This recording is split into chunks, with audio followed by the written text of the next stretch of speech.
Everybody, welcome to week 8 of This Is Us.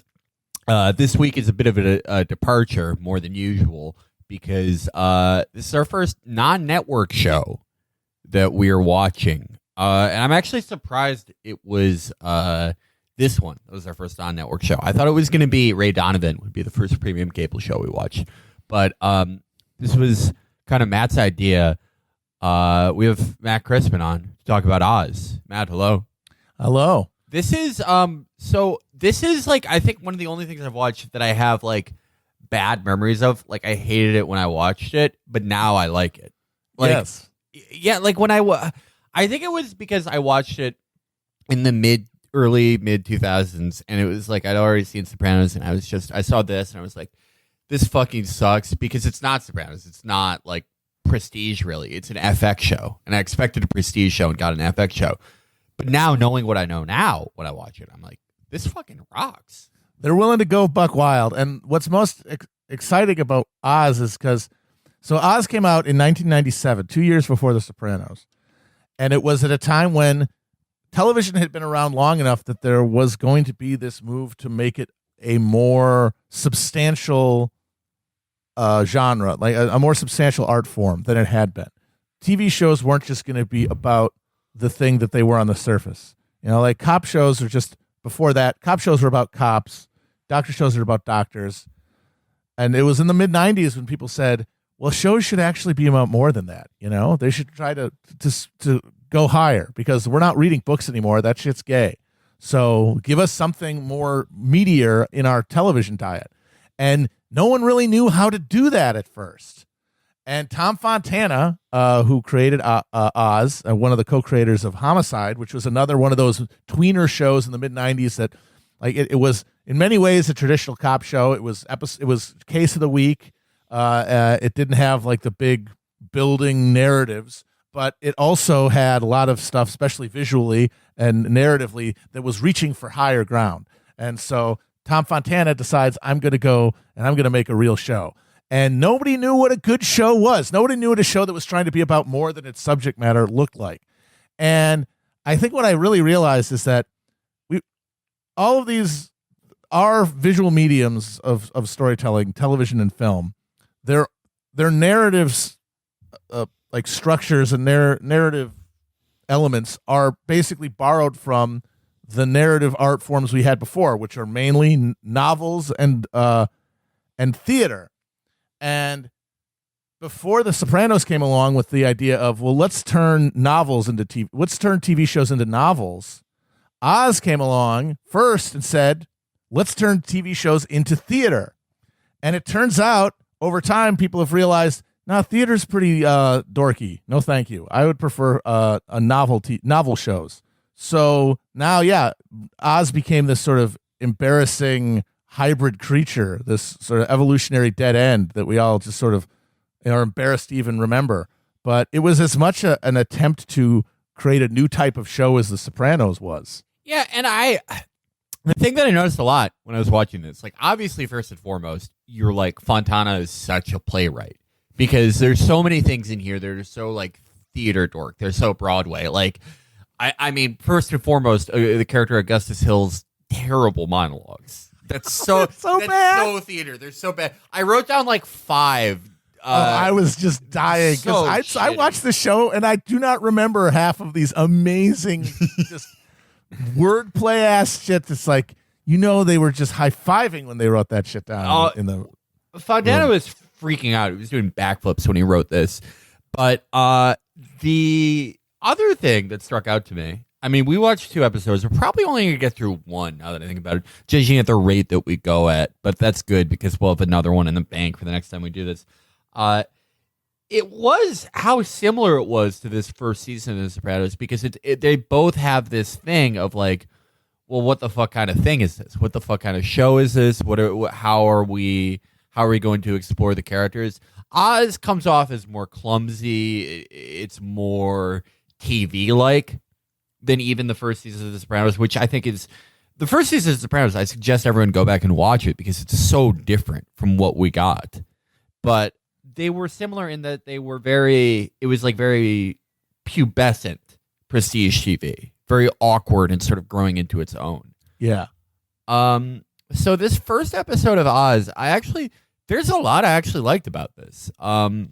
So I'll just jump right in. This first episode of the first season, it begins with Tim McManus, who's sort of our liberal cuck character. He's one of the most important characters in Oz. He's the guy who invented Emerald City, which is the sort of open office designed prison with cubicles and shit like this, where prisoners of many different races and gangs and types of crime cohabitate, and it's supposed to prove McManus's theories about rehabilitation, which is amazing because as you watch the show, about 10 murders happen every episode. Like, it would be pretty quickly disproven, but he has a good heart. So it shows him arguing with Leo Glenn, who is the warden of Oswald State Penitentiary, where Emerald City is in.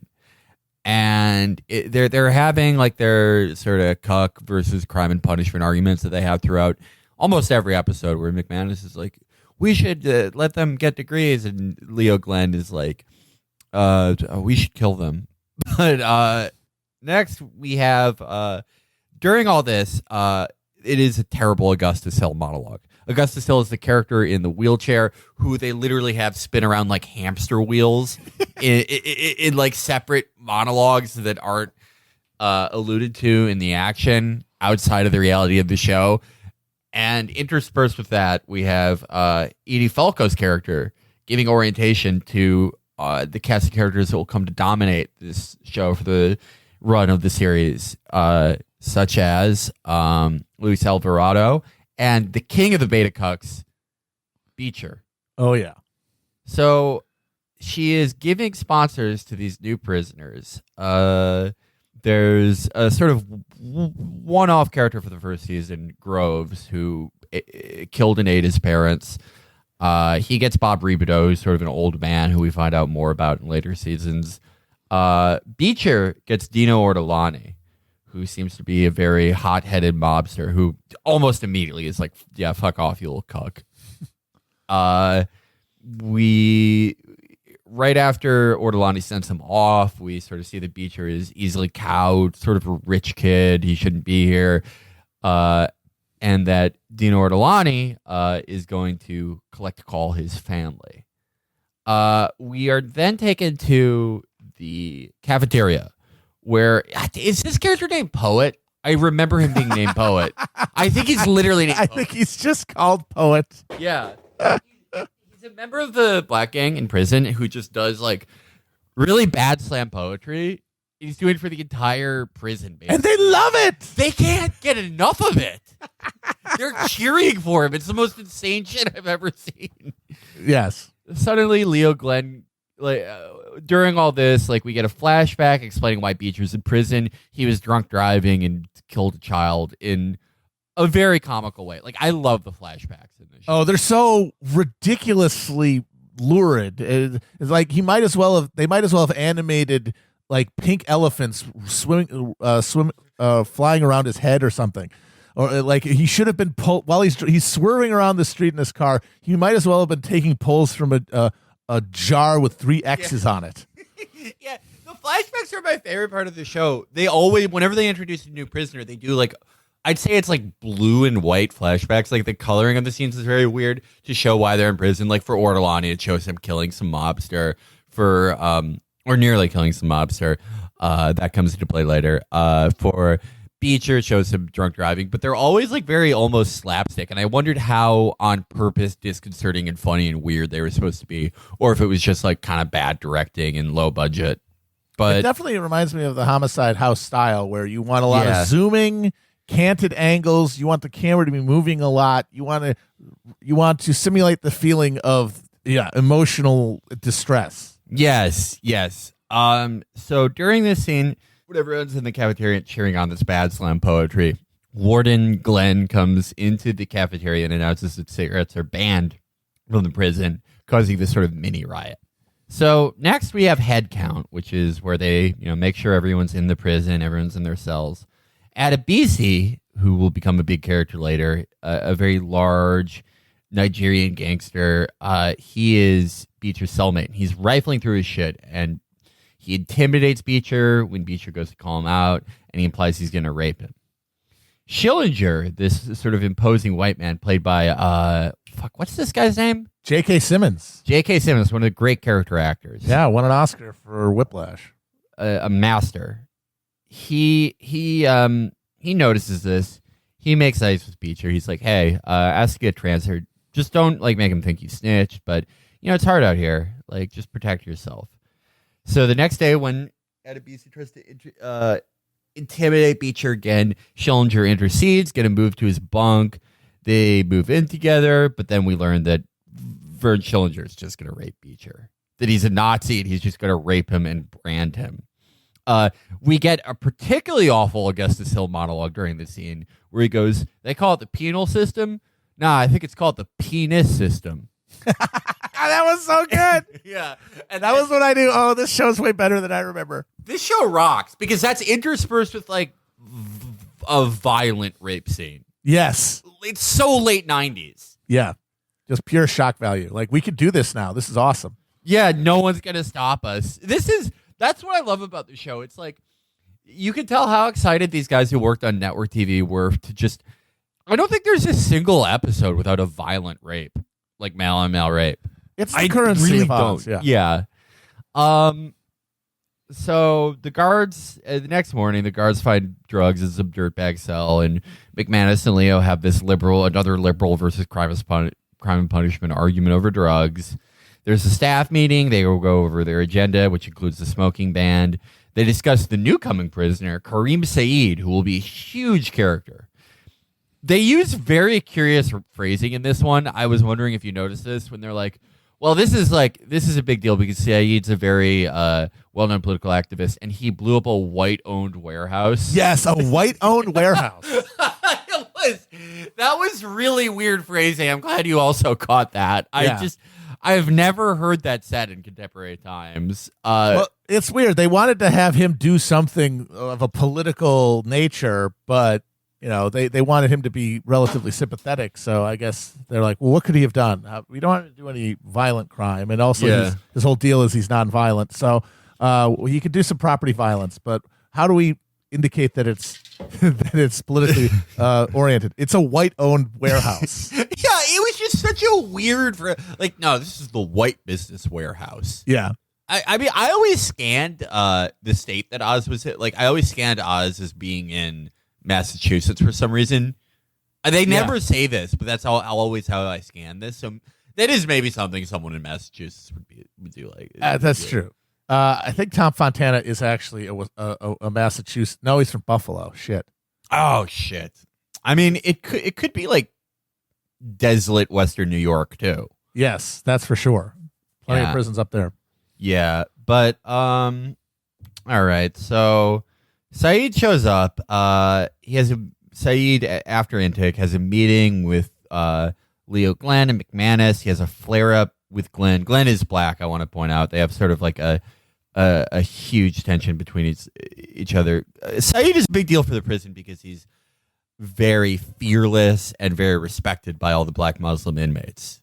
Like, they instantly congregate around him. McManus approves a conjugal for Dino Ortolani. Saeed preaches to the Muslims, banning smoking, drugs, and gay sex for the gang. Saeed and the Muslims are confronted by Jefferson Keene's black gang. Instead of escalating this confrontation, even when he's taunted, Saeed has one of his Muslim charges hit him in the mouth multiple times in front of Jefferson Keene, intimidating them away. Ryan O'Reilly, who is the Irish gangster that Dino Ortolani shot that got him in Oz, is coming to the jail. The boss of the Italians, Nino Schibetta, tells Dino he can't kill him without his permission. O'Reilly shows up in the prison. He goes to Keene, who works in the kitchen, asking him to whack Ortolani. He is told that they don't hit mobsters in the prison. O'Reilly goes up the chain to a crooked guard that his brother knows. The guard tells O'Reilly not to worry about Dino because Dino seems to be on a path of self-destruction. And this is true because Dino's shown as a very angry, very violent character. And we see this because in our next scene, Dino graphically beats the shit out of a gay inmate who turns out to be Jefferson Keene's brother. In the hospital, Ortolani gets fixed up, by Dr. Gloria Nathan and hits on her. That becomes that's a very recurring theme in the show is poor Dr. Nathan. Dr. Nathan, I love her, but it's like, I love all the guys who are like, yeah, I've been sentenced to 500 years. Can I fuck you? And it works at one point. It literally works once. It's persistence. That was, when I saw that happen, was that season 5 when O'Reilly fucks Nathan? Yep. Yeah, I was like, look, that guy has to be the biggest pimp of all time. Of course. It's like, look, I don't yet. Do I have a job? Yes. In the garment factory, in the prison that I'm in for the rest of my life. I'm going to die in. Yes. You have to be the big. I mean, sometimes women just like want to fuck a desolate man. Sometimes a guy with a floor mattress. You're forgetting, though, that O'Reilly, over the course of the show, by that point, he murdered her rapist. Yes. And you're right. Had her husband murdered. O'Reilly is like the best character on Oz because he does the most ridiculous shit, but no one ever really gets mad at him. No. He's nice. Yeah, there's a basic geniality to him. I love O'Reilly. The fact that he's played by Dean Winter helps a lot of that because he does, especially since I could only think of him as Dennis Duffy now. Yeah, from 30 Rock. Absolutely. Dean Winter he's I don't know. It's hard to hate him even if he kills your husband. It's true. And he's in prison forever. You're still going to want to fuck him. He's got that cute Irish smirk. You can't say no to him. Yeah. Dino is brought to McManus. McManus explains his idiot cuck liberal worldview. You know, it turns out that Dino beat the shit out of Billy Keene, the gay inmate, for making a pass at him. And McManus is like, oh, yeah, well, you're homophobic. I'm going to make you work in the AIDS ward. And it's the perfect idiotic liberal. Like that's the 90s shit, man. Yeah. That was the decade of white man's burden. Have you ever seen that movie, Felix? Yes, of course. One of my I'm obsessed with movies like that where it's like people in the 90s love the idea of like a white guy and a black guy switching places. Yeah, because the whole thought was like we were at the end of history. Yes. All that was left was like working out the kinks and dealing with these legacies of the past era when things were bad before we solve them at the systemic level. And so that means all you needed to do is give people just one day in the other person's shoes, Everlast style, and they would realize, oh, I'm not racist anymore. See, that's okay. That's interesting. I'm glad you brought that up. The end of history style 90s drama. That's what I like about Oz. The thing that aged better than all these other things. It's not end of history. Like there's a very like dim view of the future throughout it. Like, do you remember? It's like a little thing, but do you remember when they're manufacturing the clothes in the prison? And Beecher's like, so do we make our own uniforms? And Rebado's like, no, we buy our uniforms from Taiwan. Are you kidding me? Yeah. We're just like being exploited to sell these to fashion houses. Yeah. Like the political world of it's like not awful. Like it does correctly presage a lot of things that happen. It does presage like the destruction of the supply chain and the hollowing out of the middle class of America. Like it's actually ages a lot better than supposedly better shows. And I mean, like, and to the show's credit, like when I first saw that, I was like, that's such a stupid punishment. Like you're gonna punish these poor AIDS patients by sending this like violent, bigoted greaseball to work with them in their last days. But then in the next scene, or like 2 scenes later, Dr. Nathan is like, why did you do this? He's a terrible, violent homophobe. And it's like, learn. Yeah. And it does, like, the first time I watched the show, that I was like, I thought that Fontana just wanted us to only like McManus. And now it's like, oh no, McManus is like an idiot. And the show's like, he's as delusional as the Crime and Punishment conservatives. Like his view of the world is as incomplete and stupid. Yeah. But because he thinks he could take something as horrifying as mass incarceration and make it humane, even though none of the other systems that these people spend the rest of their lives in, including the greater prison, are even coming close to that. Like the fact that you have like an hour of story time and glass booths instead of jail cells, that's not going to do anything. That's insane to think it would. McManus shows the failures of reformism versus structural upheaval. Yeah. No, he's the ultimate impotent technocrat who just can't get the formula to work, and he can't understand this because he doesn't have the right integers. It can't be made to work no matter what he does. yeah. It's so before that, Dino bitches to Nino Schibetta, who's the boss and the boss of all Italians in the prison, about the AIDS ward. Nino tells Dino that he has to be less impulsive and angry, and that Italians run the prison because of their intelligence, which I highly doubt. But yeah, Dr. Nathan tells McManus that Dino is a terrible addition to the AIDS ward. Dr. Nathan, the greatest doctor of all time, just giving Dino 4 milligrams of liquid Ativan a day. Where is this doctor? I love her. Yeah, God. seriously. Yeah. McManus, this is the most unrealistic thing that happens in the entire series. McManus successfully asked Dr. Nathan out after this. Dr. Nathan is so fucking beautiful. She's a dime. She's perfect. And McManus is just like, hi, I do a terrible job running the prison. And I'm like not attractive. Oh God, he's hideous. He looks like Terry shit. Kinney. That guy, honestly, him being like the lead in a show like this, that is another 90s relic, because nowadays they've made it so that they don't allow unattractive people on TV anymore, No. even in the fancy stuff, even in the stuff that's supposed to be good. Like on Justified, every hillbilly extra's teeth are perfect. Yeah. And having a guy be your lead guy who is like already, his hair's on life support in episode 1. He just has like a pinched little rat face. Yeah. Just this angry little cuck man. Really unappealing in every way. Yeah, but Dr. Nathan, who's just beautiful, she's like, yeah, I guess I'll go to dinner with you. I guess Maybe everyone that is else realistic. is a prisoner, or they're a crooked guard who's dealing heroin in the prison. Just the worst, like, Irish American scumbag who just beats people to death. So, in the kitchen, Keen and Ryan O'Reilly plot over killing Dino. Vern Schillinger goes to give Dino some lame-ass Nazi commendation for maiming and nearly killing a gay black man. And Dino is just like, fuck you. Like, go fuck yourself, you fucking Nazi loser. I did it for my own bigoted reasons. Go, like, fuck yourself, Schillinger. Dino goes to work in the AIDS ward that day and almost has a moment with the patient Sanchez about how they're both parents.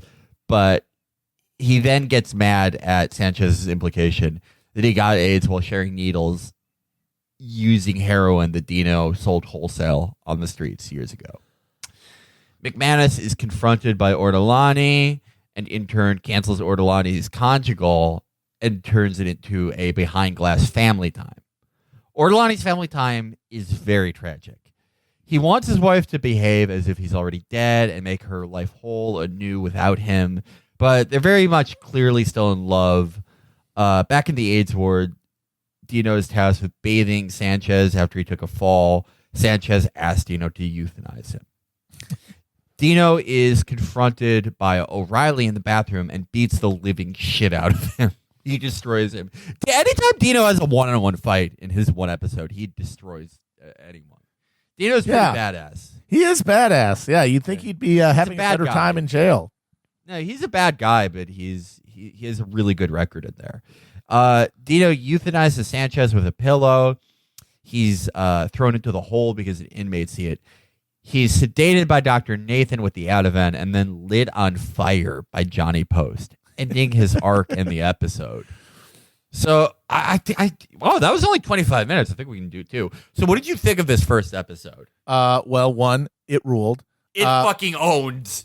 And you can see just in one episode how Fontana thought, okay, we're doing a show. So we're trying to do a show now that means something more than just what its subject is. So this isn't just about this prison. It's about America, and it's about incarceration in general, and class and race, and it's everything. How are we going to demonstrate that? And there are different strategies that relate to different types of art. And The Sopranos, for example, because they went the novel route, they used a lot of dream sequences to try to evoke themes. But here they just go direct address to the camera and tell us that it's actually the penis system. And that when the shot right before Dino gets set on fire, he does a little thing to the audience saying he actually wanted to die. So it's suicide. He killed himself because he wanted to die.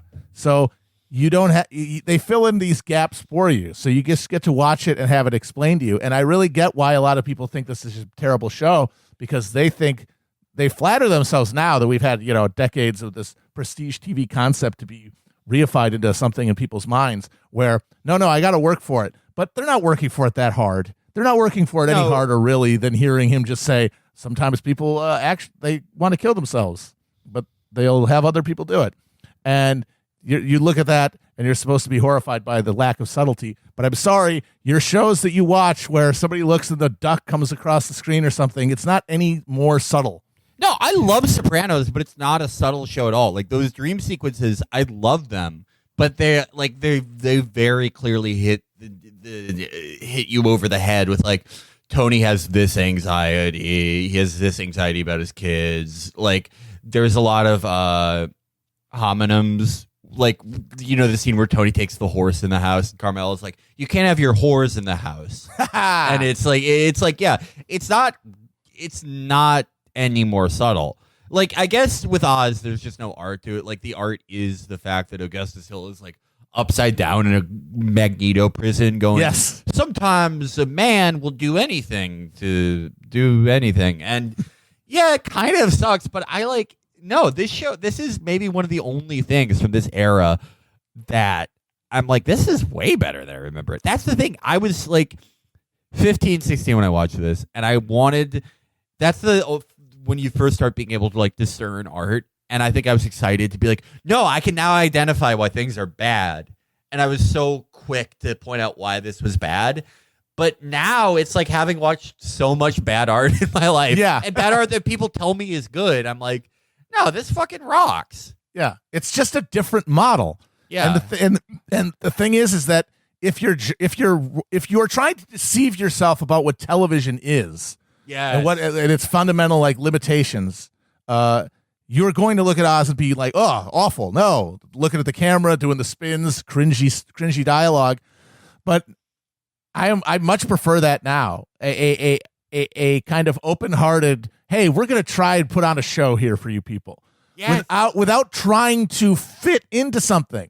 Like, everyone's mad at me because of what I've been saying about Better Call Saul for the last, couple months, because they all love that show, and it's the one show left on TV that everyone kind of agree is still in the prestige lane, is still solidly one of these elevated shows that is better than the rest of TV. And I see it, and it just seems so inert because it's copying copies of copies, because there's only one playbook. And you look at Oz and you're like, maybe Oz wasn't ideal, but that sensibility and that lack of pretentiousness about the medium, that could be much better. And as we were talking when we were talking about Oz last week, when we decided to do this episode, it's not totally like everyone, it was Oz came out, and then there was The Sopranos, and everyone took the Soprano route. AMC did, and HBO did, but there's one network that saw Oz as like the real model for their stuff, FX. Yes, it's so okay. Well, this is like the DNA for all FX shows comes from Oz. Yes, but okay, so I think Oz, it was able to hook people without shocking it. It's similar to an FX show. If I had to say what show does Oz have share the most DNA with, it's not Sons of Anarchy, it's Nip Tuck. Yes. And Sons of Anarchy, the big thing about Sons of Anarchy is that it's confusing and boring a lot of the time. that is absolutely it. It's weirdly confusing and boring. Like, you wouldn't think it is, but it is. Like, they have so many complicated drug and gun deals that they make net probably $5,000 on that are so boring. But Nip Tuck is very exciting. But I'm going to bring this all around. Nip Tuck, Oz, and Better Call Saul, actually, they're all fundamentally good for the same reason, in my opinion. Yeah. Nip Tuck, for how ridiculous it is able to maintain your attention between the shocking things because of how interesting its interpretation of the day-to-day of a high-end plastic surgery firm would be. Right. Like, they're just so good at that episodic style. Same with Oz. The inner workings of the prison and the societies of the prison, it follows the same formula as so much of the mafia stuff that The Sopranos did. the just day-to-day episodic content of it is so interesting and so baseline gripping. Better Call Saul, the inner workings of a sort of fraudulent Illinois born attorney in Saul Goodman. His episodic content of his scams and how he conducts himself in the courtroom is so interesting that it hooks you in between these major prestige dramatic moments. It's the same reason why Justify is good. Justify's episodic content of the bad guy of the week fucking rocks. Yeah. Solving the crime fucking rocks. It's you've seen it once, you've seen it a million times. You can figure out the formula, just like you can figure out the formula with Oz of the politicking in the prison, or how they're gonna fix like this unfixable problem in Nip Tuck. But it's so like they do the basic work for you of giving you an interesting 40-minute fill in between these other moments. That's why your brain records it as good, and your brain is able to record everything and enjoy everything and be stimulated. Mm-hmm. And a lot of the shows now have really lost sight of the fact that one of the fundamental pleasures of watching an hour-long program is to see a actual story told and concluded. Yes. Like there's a aha moment, even if it's small, in seeing something come to, like when Dino gets set on fire. Like that is the end of a cycle. You know, you saw him struggling with prison, you saw him struggling with his conscience, you saw him struggling with his prejudice, and you saw him at the end refusing to deal with those things and instead seek annihilation subconsciously, because that's the kind of thinking that led him to prison in the first place. I mean, it actually is insightful. It doesn't even need, like, beyond what the dumb expository monologues. Just the narrative tells you a story about how people get into prison and what prison life is like, that you only get because it tells a complete narrative. Exactly. It doesn't do this with like viral moments and scenes that are designed to be shared on social media. Like Oz. The only thing like that in Oz is the Augustus Hill monologues, and of course they're the things that people remember the least. The way that it imparts like the interest, the unique setting of prison as a setting is through these episodic stories, and they're very good. Like it's because they're done by like homicide writers who are very good TV writers. So let's get into episode 2. Everyone is. I loved episode 2, by the way, fucking because rocks. It's about getting wet. Yes. It's about getting dope. Yes. It's about getting your nut off. And what is a more important topic than that? Yes. Everyone is investigating Dino's death, from the prison authorities to the Italians. This is actually okay. There's an argument between McManus and the sort of like gross Irish American guard who's friends with O'Reilly, where McManus is basically like, how did 5 guys come in and light a guy on fire? A very fair question, and the guard's like, hey, fuck you, Pat, you fucking cuck. And Leo Glenn, instead of being like, yeah, how did that happen? He's like, hey, guys, we're all on the same side here. That's the funny thing, is that these guys murder a made mob guy who's part of a crew, a crew of mob prisoners, in a way that necessitates an inside man. The kind of thing, like, you would save that killing for like a Breaking Bad moment where this guy's gonna testify. It's worth the risk. They were basically 8. Just like, this guy's kind of a prick. I'm sick of him. Sick of his bullshit. That's not sufficient reason to do that. But it is in Oz, where there is no law, and that's of course what makes the whole the McManus quixotic effort to turn Emerald City into a bastion of humanity so hilarious. Because it's like, dude, you're in a prison where there's just a guy who, for a pack of cigarettes, will open up a cell and let 8 guys set a dude on fire. Yeah, all the guards routinely risk like life sentences for nothing. Yep. Absolutely nothing. Like, what could the prisoners be giving them? Like $40? Yeah, you put some money on this my commissary, I could get some fucking juicy fruit.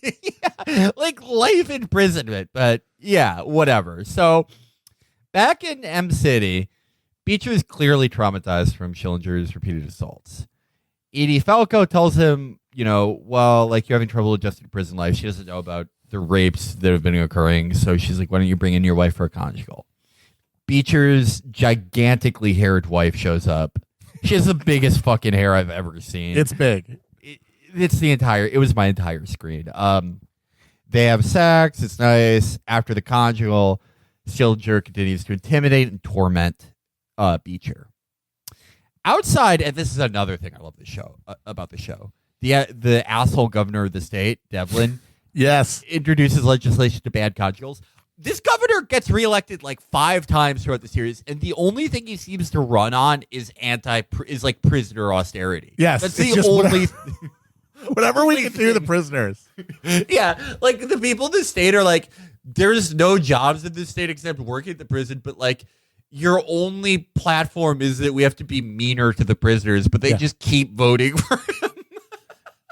I mean, obviously, tough on crime was a real element of the '90s politics. Yeah, and taking away prisoners' perceived goodies and indulgences was a real easy button to press. But they really do imply in the show that he was a single issue candidate, and it was just about like taking away pudding cups from prison commissaries. Yeah, like I mean, tough on crime. It was like a very foundational Republican issue from the 80s on. It was huge, in the 90s. But again, it's like the only thing the governor's ever legislate. Yeah, like it's the only bills he ever signs. So like, we're proud to sign the Prisoners Are Gay Act of 2001.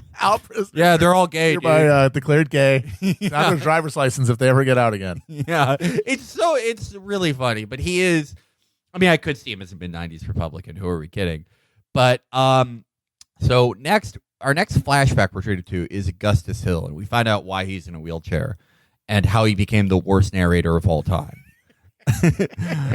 Our hero, Augustus, he's banging his wife before the police instantly raid his apartment as he's about to come, which is such a 90s sentence. That's such 90s fiction. But while the officers are in pursuit, he shoots one of the arresting officers, killing him. After he's apprehended, he gets thrown off the building as revenge by the police.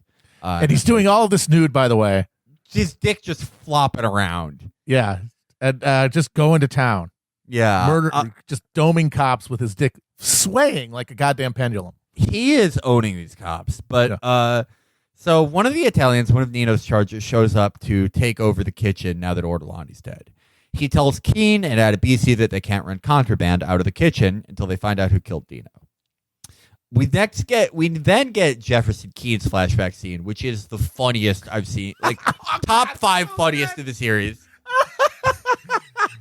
This is, you know what, you described this one. This one's so good. Okay, so they know not whenever they cut back to the flashback, they're not always with the guy who is the prisoner. So sometimes you're like, what's going on? It's a flashback to a young black couple, coming down the steps of a church on their wedding day, surrounded by friends and family, and then all of a sudden, Jefferson Keene just blows them away. Just standing in the middle of the street, slow motion, murders the bride and groom. And he's wearing a vest with no shirt on underneath. Yes. And he's flanked by 2 guys who are also wearing this. Yes. Who've come to be shirtless with him while he kills the married couple. Let's go do shirtless wedding murders, guys. It's probably the dumbest, like broad daylight, the most witnesses you could probably have. But I mean, literally, how could you do more? How could you have more witnesses? So we find out that Keene wants to get married to his girlfriend Mavis, who's like probably the hottest fucking woman I've ever seen named Mavis. Mavis is it's a fucking small hot. group, but yes, she's attractive. Fire.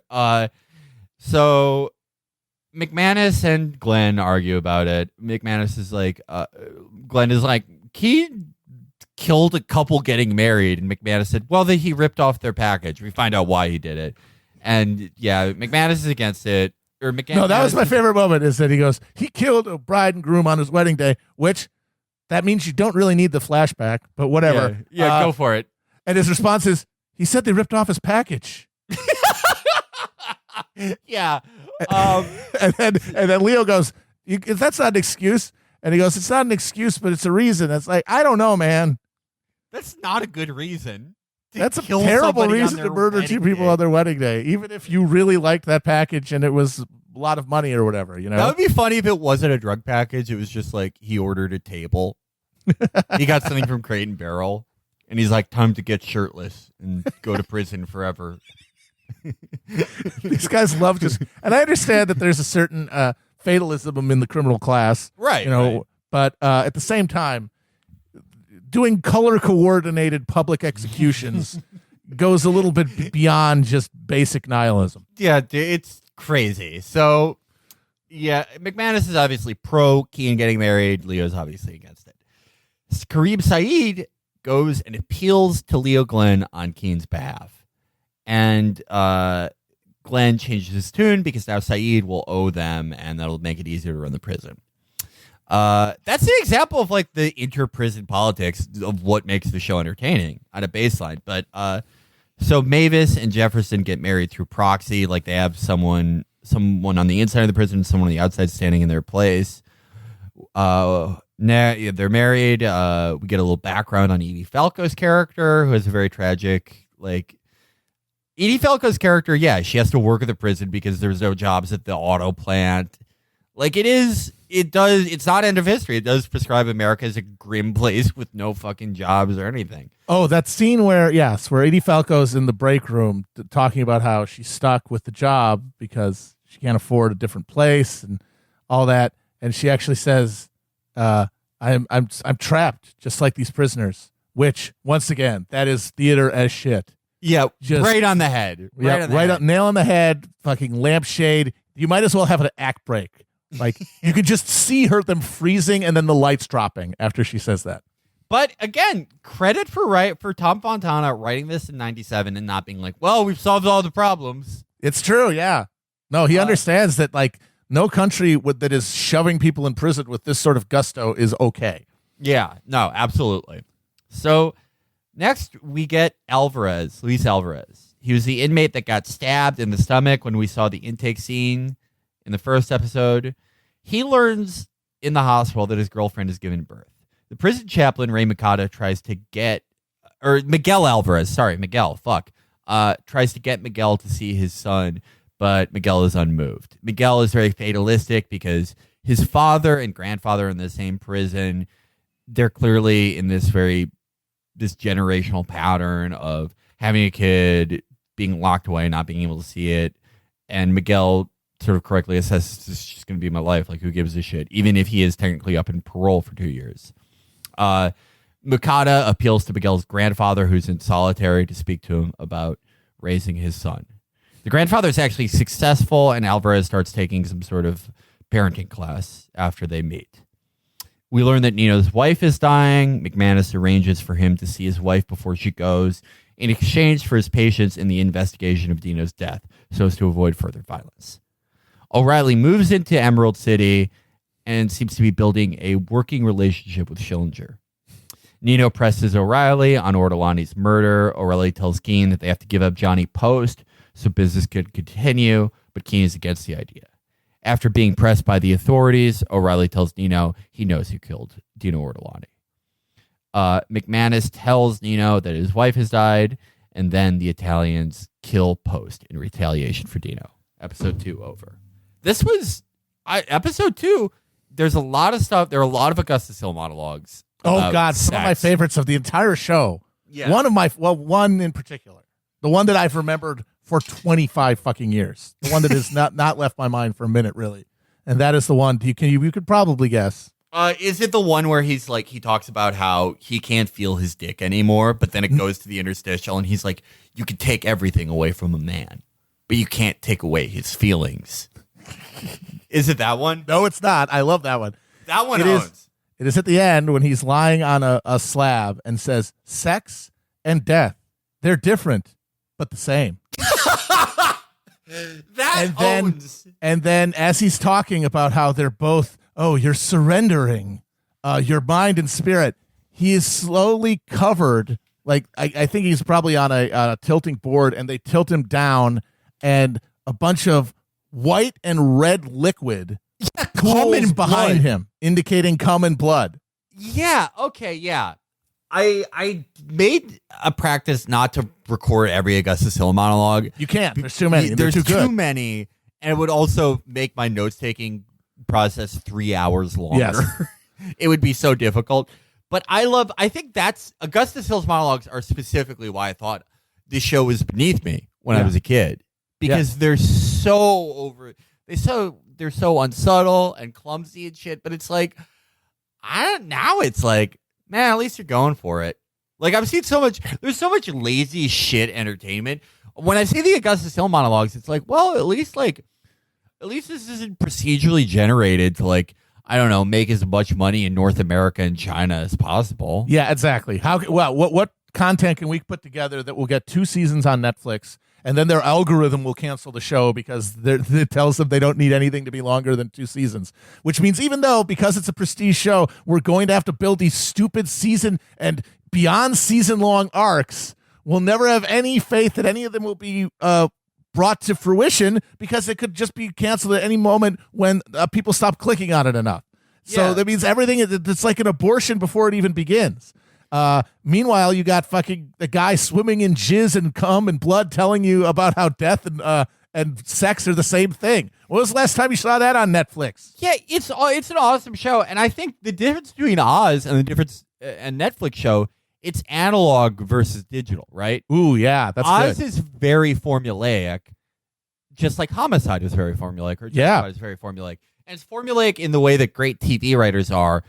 There's a very analog-like technique to writing good episodic TV. Mm-hmm. And it only comes with doing it for 20 fucking years, as all these guys did. But it's why these episodes are so watchable and interesting, because they know exactly how to make a very tight single episode arc about the politics of the prison. A Netflix show it's algorithmic. It's a computer program telling them, okay, we need 10% of an LGBT issue. We need 10% of something that was trending on Twitter. We need 10%. We need 15% of a gender inversion of a classic stock character that will get people to write about it this percent of the time. If there are X articles written about this, we'll get Y return on this show. And then we can cancel it after 2 seasons, and then we can write it off as a loss, even though we made money on it. It's completely like there's no actual craftsmanship. Yeah, because it's just a collection of scenes and things, scraped from the internet. Because there's no demand for any individual episode to tell a story. And it's insane how we just kind of forgot that that's the point. Because we would rather be flattered that it's artistic. Mm-hmm. Those, like, these Netflix shows, they do fall, like, there is like a quant program where it's like, let's have a very cynical adoption of an identity issue, so people will write articles about it. And there's so much, let's have this gifable moment, let's have this, let's have that. And it sucks so much because there's really no human input in this. Because if there was, they'd be like even just that much more watchable. Even like the flaws on the edges of Oz, the little fingerprint smudges you see on it, like the clumsy Augustus Hill monologues, are like, I recognize the humanity, and I like them for the same reason that I like the Christian movies that we watch, which is like, I at least see what they were going for here. Yeah, well, there's a human intelligence behind it. Yes, there's a drive. There's an expressive drive that is not pure commerce, which is what is now taken over completely. Yeah, and it's now it's just like recreating these hollow forms, and everything has been taken out of it except for we know that overeducated, understimulated dipshits who watch a lot of TV think this is smart. Mm-hmm. And that's how it gets made. Yeah. My final review for these 2 episodes is like, God, I wish there was more TV still like this. No, but the thing is what it would require you to make a show like that, you'd have to be willing for people to laugh at it and think that and make fun of it and say that it does because it doesn't fit the formula. And yes. And obviously there's no incentive for any of the content producers to greenlight something like that. And there's very little incentive for any creators to take that kind of risk to their careers and reputations of making something that could be cringy, the way that Oz is a little cringy. But that's also the only way you're going to get anything that doesn't look like everything else and that is even vaguely interesting. Yeah. So, I mean, I guess we'll probably never get another show like this. I mean, honestly, yeah. I mean, we should just keep watching Oz. If you're getting that urge to like think that there are actually human beings behind any of these projects, you're gonna go watch the Oz. Good news is though, 5 seasons, and boy, There's there's so some much. stuff in there. There's so much stuff in there. Now, obviously, there's a lot of sexual assault. There's tons of murder, but there's scat play. There's a crucifixion. There's a part where they make them take old age medicine experimentally. Oh my God, that episode. Remember the musical episode? Yes, they did a musical because it was a fucking theater thing. They were putting on a show. It was like a troupe. Yeah. It wasn't just an algorithm. Oz, Dag nabbit. Yeah. Yeah, it just sounded like in my day. But no, it really does. Like it's the same way as like you watch a low budget. I watched The Hidden a couple months ago with Kyle MacLachlan, and like low budget sci-fi action movie. But every fucking bullet hit is a glorious squib, real fucking car chases with real car crashes. And I just think that they can't muster that kind of just technical investment in quality or suspension of disbelief in things that are $100 million projects anymore. And you look at Oz, it's like they've squeezed any kind of risk taking or personal idiosyncrasy out of television. Yeah. No, there is very little noticeable DNA of the writer of shows now. Like there's no auteurs for TV now, which is so weird because that was such a hallmark of prestige TV. I mean, I think for Better Call Saul, there's some identifiable like Vince Gilligan DNA, but less so than there is Tom Fontana on Oz. No, absolutely. No, you can't watch Homicide and Oz and not see, oh, this is the same guy. And I think it would be a lot harder to do that with even shows by like name brand TV people now. Like the connection from one to the other, just in terms of aesthetic and arrangements and stuff. Well, I mean, reject modernity, embrace tradition. Watch Oz. Watch Oz. if you want to be trad, if you want to be productively trad, watch Oz. Yeah. Matt Crispin, thank you so much.